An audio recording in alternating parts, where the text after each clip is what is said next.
Kad bih vas pitala tko je najseksi muškarac na svijetu ili što vam prvo padne na pamet kad zamišljate grčke ratnike iz prošlosti, muškarce koji potječu od bogova, savršeni oblik muževnosti. Ili kad bih vas pitala što zamišljate kad pomislite na Helenu Trojansku, najljepšu ženu svih vremena, ženu za koju su se svi muškarci borili samo da bi je imali. Kladim se da ovo nije ono što muškarcima pada na pamet, prijatelji moji. Ovo je muškarac koji je nekad bio žena, nije to. I da, nije šala. U Odiseji Christophera Nolana. Navodno, ovaj tip, Elliot Page, odnosno prije poznat kao Ellen Page, znate, ona djevojka iz filma Juno. Sjećate li se tog filma? Gdje je bila trudna tinejdžerica, ili iz serije Umbrella Academy, ili iz bilo kojeg od tih filmova. Ova trudna djevojka, ona je sada osoba za koju tvrde da bi trebala glumiti Ahila u ovom novom filmu. I, ljudi moji, ovo me stvarno izluđuje. Reći ću vam što me ljuti, jer mi je dosta toga. Da oni prisvajaju ono što svi znamo da je jednostavna istina.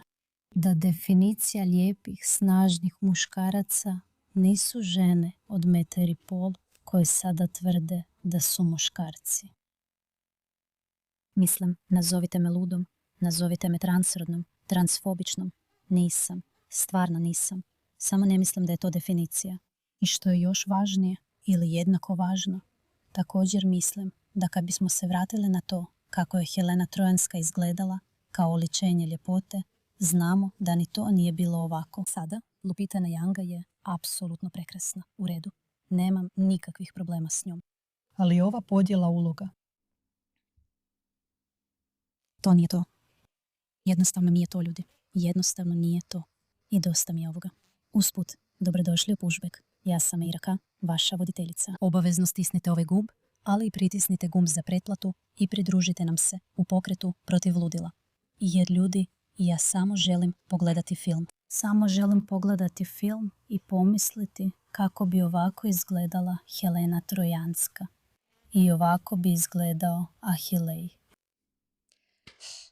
Iskreno, ovo me stvarno živcira. Kako možeš misliti da je ovaj tip na istoj razini kao ova cura koja izgleda kao tip? Ima li itko? Ima li ikoga tamo? Gleda li itko ovo i misli da je ovo dobra ideja? Da možete uzeti Brada Pitta, koji je oličenje muževnosti, kojeg osobno ne smatram privlačnim. Znam, vrlo... koja je riječ? Vjerojatno najviše... Zaboravila sam riječ. Vjerojatno najviše... O Bože, stvarno sam zaboravila riječ. Kontroverzno. Vjerojatno najkontroverznija stvar koju sam ikada rekla.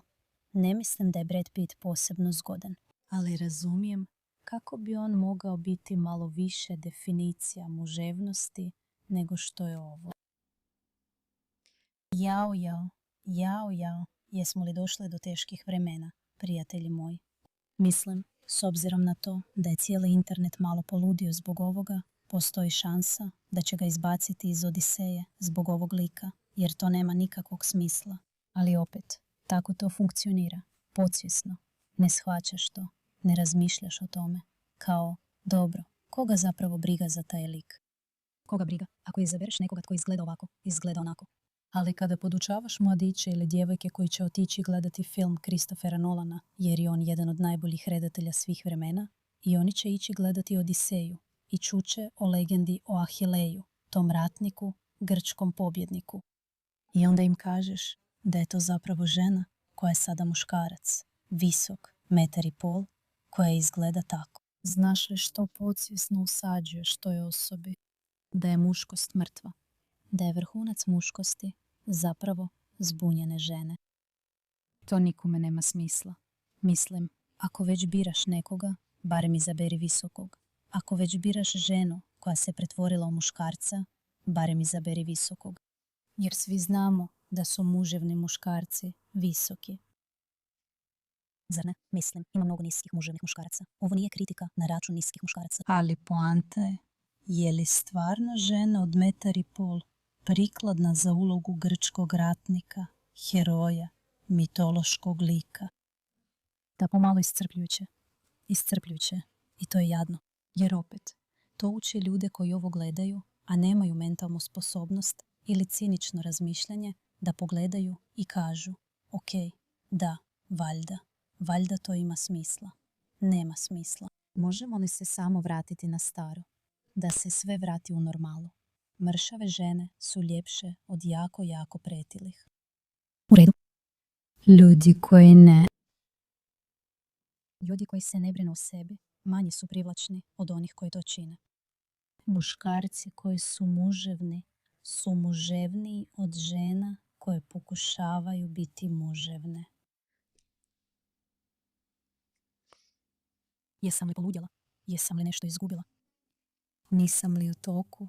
Propuštam li ovdje nešto? To je ono što oni rade. Pokušavaju gurati. I onda se okrenemo i kažemo sami sebi, ne razumijem. Zašto su mladići u krizi? Zašto su oni u krizi? Pa zato što su otišli gledati prokleti film Christophera Nolana. I umjesto da im se kaže da postoji nešto čemu mogu težiti, govori im se da im je čak i to oduzeto. Ako žele izaći van i biti utjelovljenjem muškosti, ne mogu, jer to može samo djevojka ako se pretvori u muškarca. To je glupo i iritantno.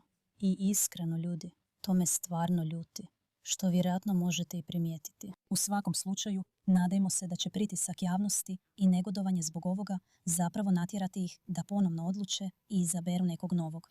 Ali vjerojatno su već upali u taj woke način razmišljanja koji misli da je ovo nešto dobro i šteta za njih. U svakom slučaju, hvala vam na pažnji.